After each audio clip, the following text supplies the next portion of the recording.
Welcome to the NOSA Unleashed podcast, where we want to expose and remove the stigma surrounding mental health by discussing real-life challenges and obstacles that keep us paralyzed and fearful to move forward. Let us inspire you to believe there is more to life than what you are currently experiencing. Now is the time to end the silence and pursue the path to purpose and fulfillment. We will do this together because no one stands alone. Welcome back to the NOSA Unleashed podcast. I'm Laura Burgoyne, and joined here with my sister, Connie Blackwood, as we talk about real life issues that impact us in our everyday life. And this month, we want to talk about something very, very important that is not often talked about. And it's something that I don't think should be swept under the carpet any longer. And it's something that needs to be brought to the light. And Connie and I are going to share our own personal journeys and how this has impacted us personally and some strategies you can use to really combat this in your own life. And the topic we're talking about this month is actually suicide. And we both, Connie and I, have both had this be a significant issue in part of our life. And thankfully, we did not succeed at our attempts to end our life.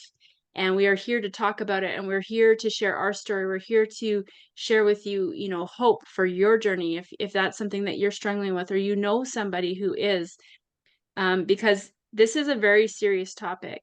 And if we don't bring light to it and we kind of ignore it, then we see so many people living through this life with hopelessness, with a lack of sense of purpose and identity, and the outcome is devastating. And I was just looking up some statistics, and these are statistics in Canada because that's where Connie and I live. And these are recent from the Canada website. And it says that 12 people die each day by suicide. It's devastating. There's 4,500 deaths by suicide every single year. That is 4,500 deaths that I think can be avoided if we brought more awareness to this and we, knew more about what it looks like. What are people experiencing when they're having these thoughts, when they're going through so many trials in their life that they feel like there's really no purpose to keep going. And this is such an alarming statistic that, Connie and I really felt that we needed to bring some awareness to it today. So Connie, welcome to the conversation. Thanks for having me. I think it's super important to talk about. And something I've recognized as of late is that, even our TV shows don't talk about it. Where in Mm, the 80s, they talked about it. They actually had episodes that were dedicated to topics like this. And these days, it's like avoid anything that could be, you know, controversial or, tough to talk about or whatever. And I find that really scary because I feel like that's part of the reason the statistic is what it is, right? Because we mhm, don't talk about it anymore. right. And it's so important. Like we lump it in with all the other mental health issues, but I think it's super important, right? Like back in our Mm, day, they told us all the time, if you're feeling depressed, call the crisis line, call the crisis line. Right now, I could tell you I haven't heard anything about a crisis line in years. I don't even know mhm, the number. But when I was a kid, I heard about it all the time. So it shows right. just how much our culture has shifted away from that because we don't want to think about the negative. But if we don't think about the negative, how are we ever going to deal with those things? Mhm. Well, I was just even thinking about this in our life, in my life, in the past 2 years, there have been 3 suicides with people that I know of. And, when people talk about them, they say they had no idea, Hmm. right? They had no awareness that this person was going through any challenges, any struggles, that they were struggling with suicidal thoughts. It came completely out of left field. And this is, I think, part of the issue is that we're not talking about it. We're not allowing people to realize that this is real, this is normal. And if we have prevailing negative thoughts and we're going to get to some of the root issues of where I think some of these suicidal tendencies and thoughts come from. But if we don't deal with these and we don't bring awareness to them and we don't show people that this is normal, you're going to feel some of these things. And what are some of the strategies for you to deal with them so that you don't, feel like your life has no purpose and the only way out of the misery that you are in is that you need to end it. And trust me, I know I lived that way. I lived with that thought in my head every single day. The only way out of what I'm going through right now is to end my life. And for me personally, those suicidal thoughts plagued me. I Mhm. I thought of so many different ways for me to end my life. It was something that I thought of constantly. And when I thought about my life, when I thought about the circumstances of my life and my future, I was completely hopeless. I had absolutely nothing left to live for. And it's a scary place to get if that's where your headspace is at, where those are the thoughts that you're having. And that is the prevalent thing that's going on in your life. And, Connie, I want to talk about some of those root issues or what some of those root mindsets or feelings that people might be struggling with who are considering suicide. And for yourself, like what were some of those prevalent, foundational underlying things that were really driving you to the place where you felt there was no hope for your life and you wanted to end things? For me, um, I think it was primarily, um, okay, my life was difficult already. I mean, I was the oldest of five kids, and if anyone screwed up, it ended up being on my shoulders because I was the responsible one, and I was the one that was supposed to watch everything that was going on. And so I felt like I was always in trouble. And I felt like I had the weight of our whole family on my shoulders a lot of the time. And I think that was a huge piece. And then there was the physical abuse that was a piece. I had been molested by people. So that was a part to play. But I think the biggest issue for me was that I felt like no one cared and no one really Mhm. loved me. And, Right.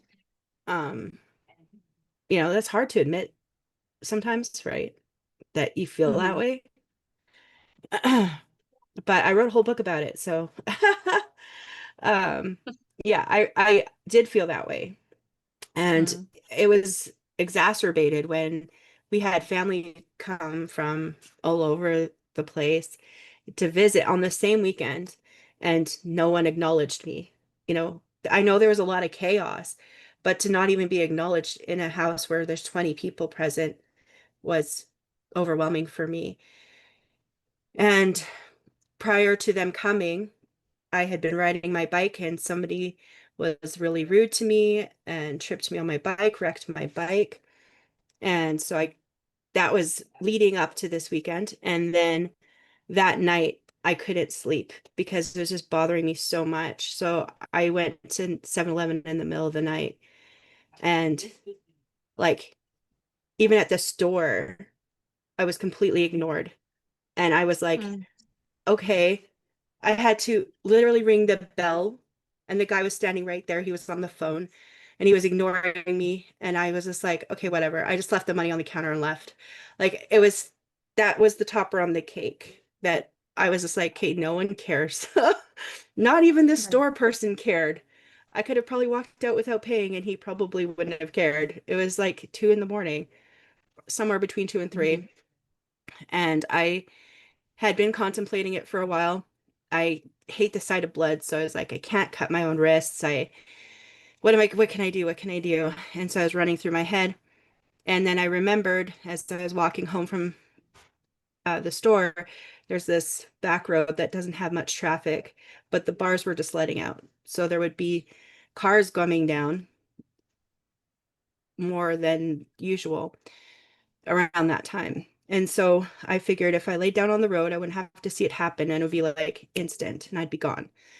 So I tried laying down on the road, and it was a freakish thing because I really don't know how it happened, but I heard a car coming. I closed my eyes.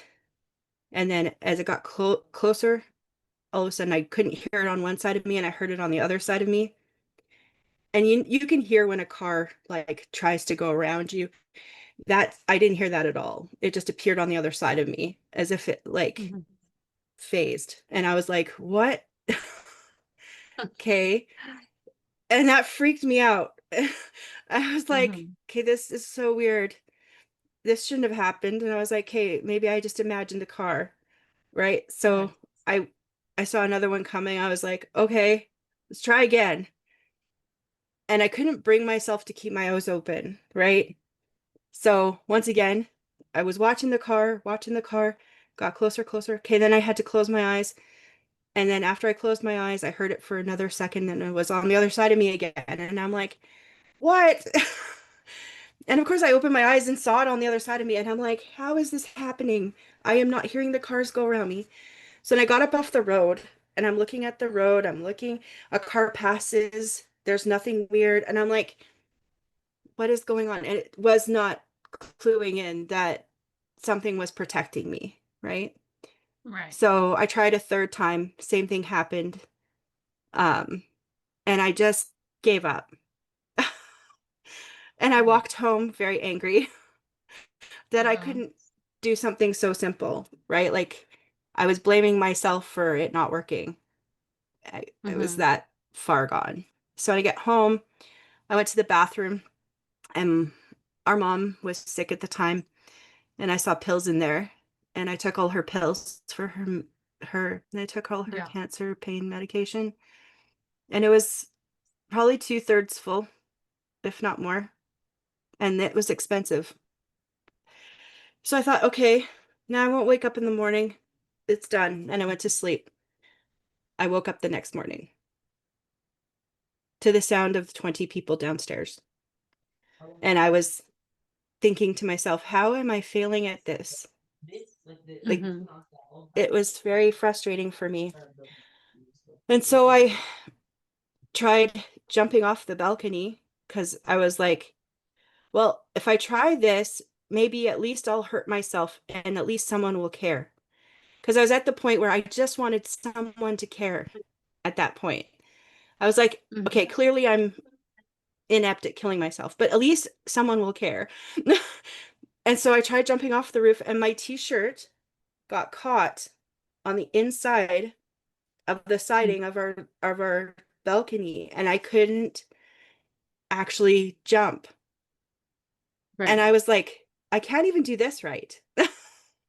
So I gave up completely at that point, and I was like, okay, well, I'm just gonna go downstairs. I'm done. I can't even hurt myself, let alone like I had a scratch on my back. That was it. Like that was the best I could do. Right. And so I went downstairs pretty defeated.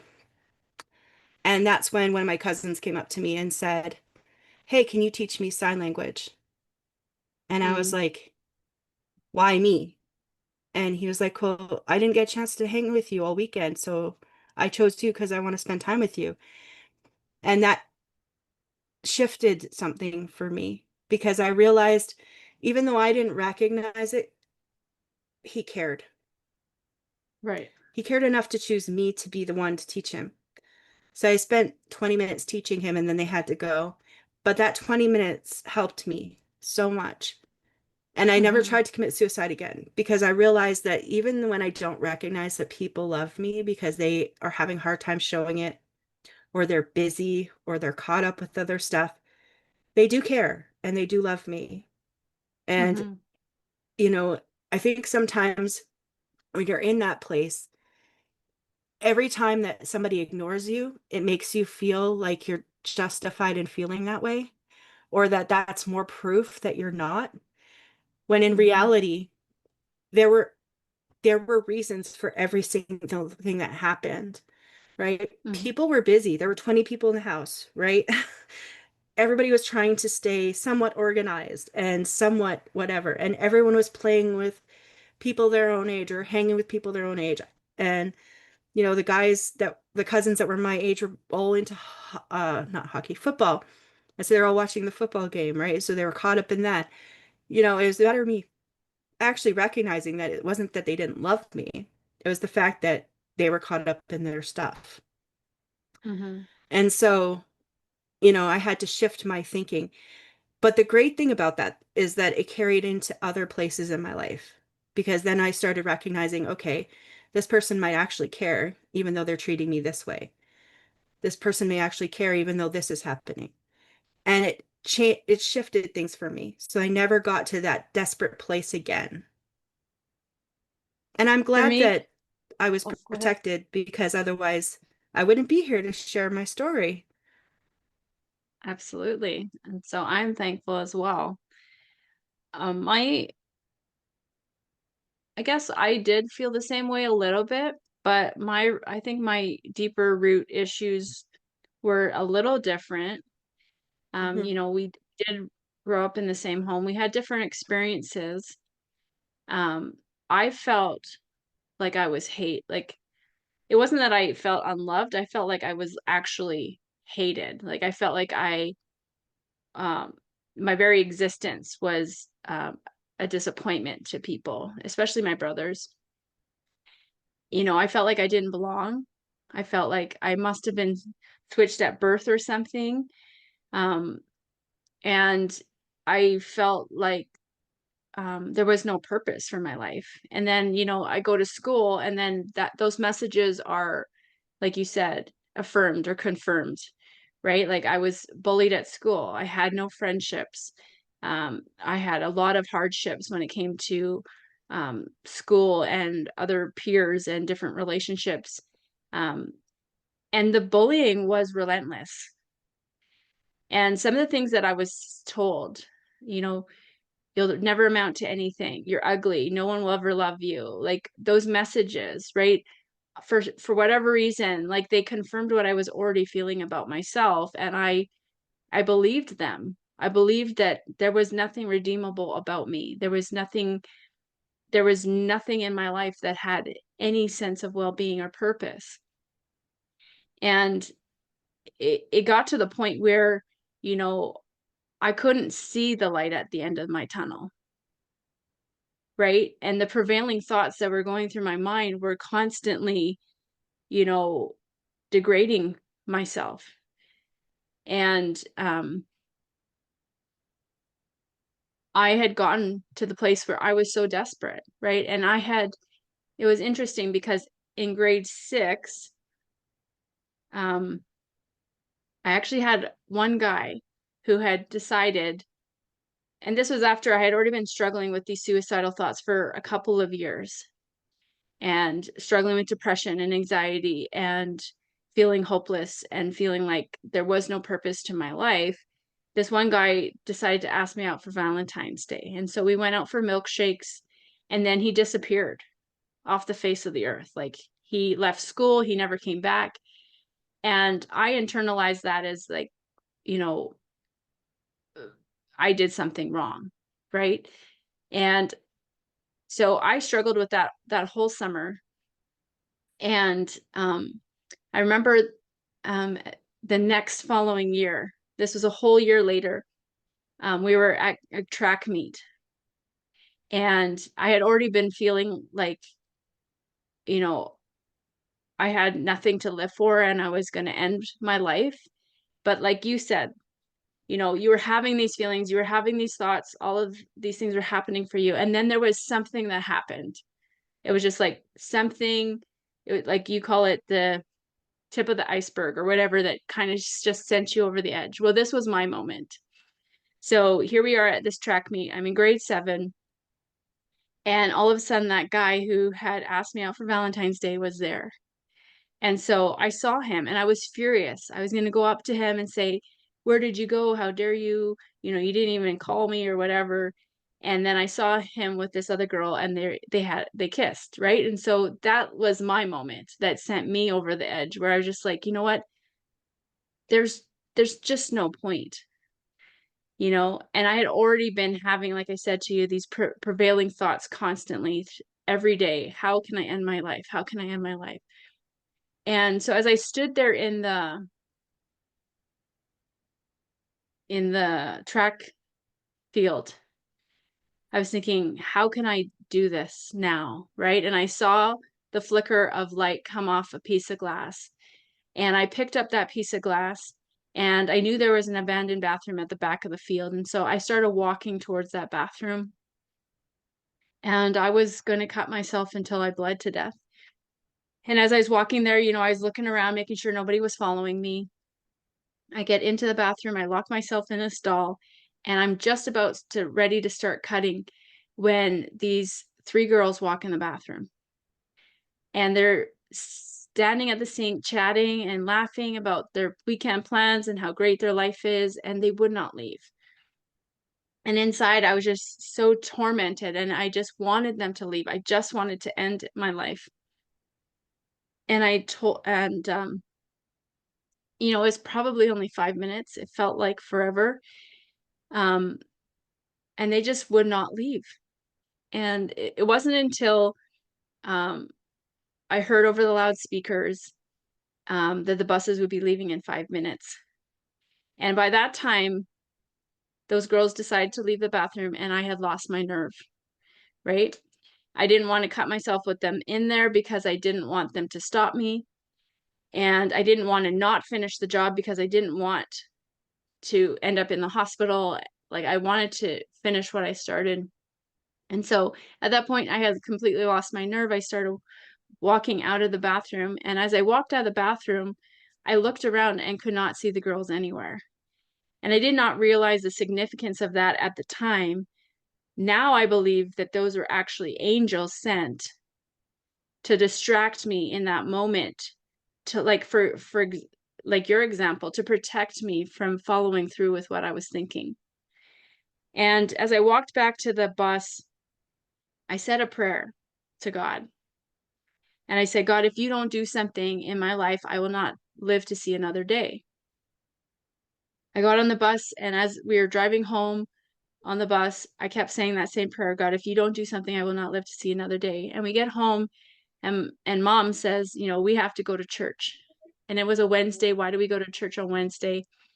And so we did. We hopped in the car and we went to church. And as I sat there in that church with this guest speaker there, it was like I was the only one in the room. He was speaking to my heart, what I needed to hear in that moment.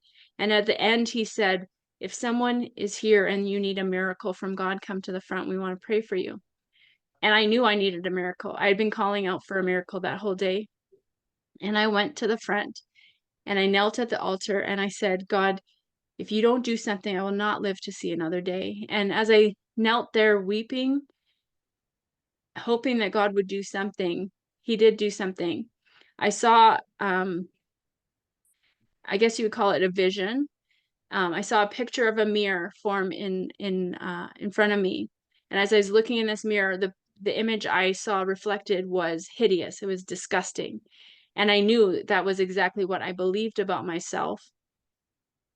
And then a hammer came and smashed that mirror, and it fell to the floor in hundreds of pieces. And I felt devastated, right? Like that was the perception of who I believed I was. And now it was completely smashed and destroyed on the ground.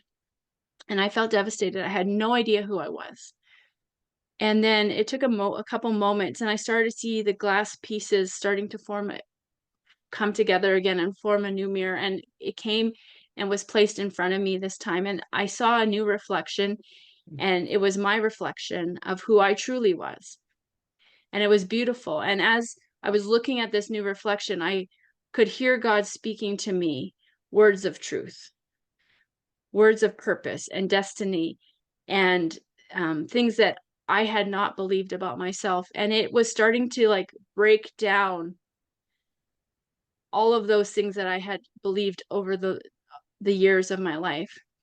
And after that day, I never struggled with the suicidal thoughts anymore. And I was on a journey with God to figure out who I was, not what other people said I was, not what my perception was based on the circumstances of my life, but what was based on truth and what was based on, who God created me to be. But I would say my root issues were that I felt like I had no purpose, and I felt like I was not good enough and that I would never amount to anything. And for me, if my life had no purpose, then why am I here? Mhm. Right? And so what I find is people who are struggling with depression and struggling with suicidal thoughts, two things are occurring. Number one, there's some fundamental belief that's happening in their life where they feel either shame, they feel hopelessness, they feel rejection, they feel, a lack of identity. Sometimes for you, like they feel rejected, they feel unloved, Mhm. they experience extreme loneliness, and they feel like there's no end to it. Like this is perpetually going to be what's happening for the rest of their life. And why would they want to live that way? Right? There's nothing redeemable about that. And so they see it, and I saw it.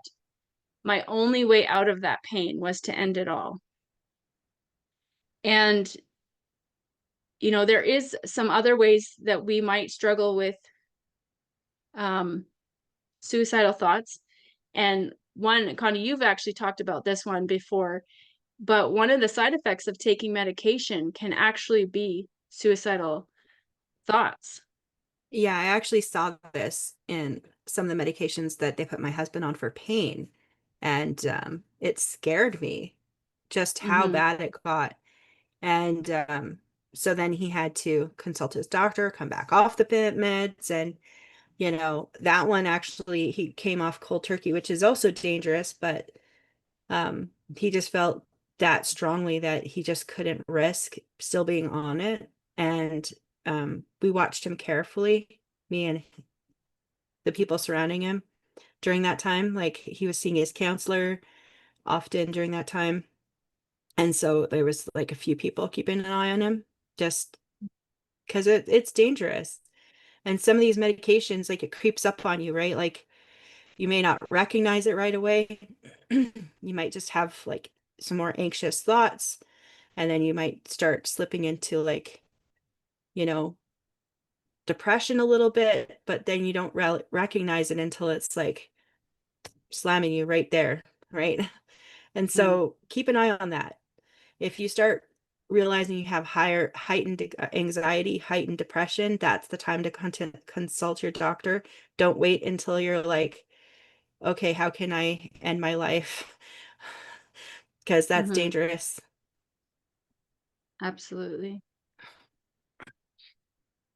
I know we want to talk about some strategies, and I don't think we have time for that today, Connie, but we will talk about that next time we chat together, but do you have any last thoughts or comments that you want to make for someone who might be going through some difficult times and have, struggled with maybe feeling suicidal, or maybe they know someone in their life that is really struggling?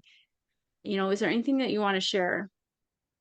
Um, Two things. One is if you know someone who's in chronic pain, Mm, um, that is another root issue, and um, make sure they're well cared for. Make sure that mhm, they're consulting their doctors, make sure that they're consulting mental health professionals, because chronic pain can be very daunting. And if you and if you believe you're experiencing this for the rest of your life, because chronic pain typically doesn't end, it's very hard to keep going when you're in that amount of pain. So mhm, keep that in mind when thinking about loved ones. And then the other thing I would like to say is um, one of the key things to remember is for me, I buried it. No one had a mhm. clue. I was talking to Laura just before we started, and she had no idea it was that day. She had no Right. clue. And she was there in the house. So people don't know unless you tell them. And it's important to talk about it because it is huge, huge Mhm, um, to talk about it.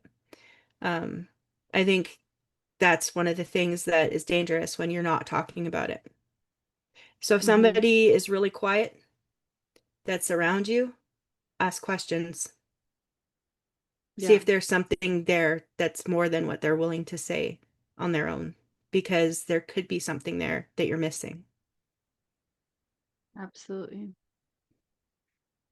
Yeah, I think for me too, just recognizing that you don't always see the signs, because a lot of people, even for myself, they didn't see the signs. Uh, I mean, I do wear my emotions on my sleeve, but I did try to hide it a lot. And that might be happening for the people in your life, or maybe even for yourself if you're listening and you know you've been keeping these thoughts, these feelings to yourself, and people don't know. And it's time for us to, really consider the fact that, we're losing 4,500 people a year to suicide in Canada. That's not even worldwide. That's only Canada alone. And that's 12 people per day. That's 12 people where their deaths could be avoidable. And so let's keep our eyes open. Let's start, engaging with people that maybe are in the fringe, like Connie said, who are quiet, withdrawn, you know, um, maybe their behavior changes suddenly. Um, there are many different ways of or signs that people might be struggling, and let's become more aware of those things. Let's take the time and really invest in the people in our life, and hopefully that we can bring those statistics down by bringing awareness to this, um, talking about it, making it real, and not sweeping it under the carpet anymore. And so thanks, Connie, for joining me today. I think this is where we're going to finish for today, and we'll see you next time on the NOSA Unleashed podcast. Bye. Bye.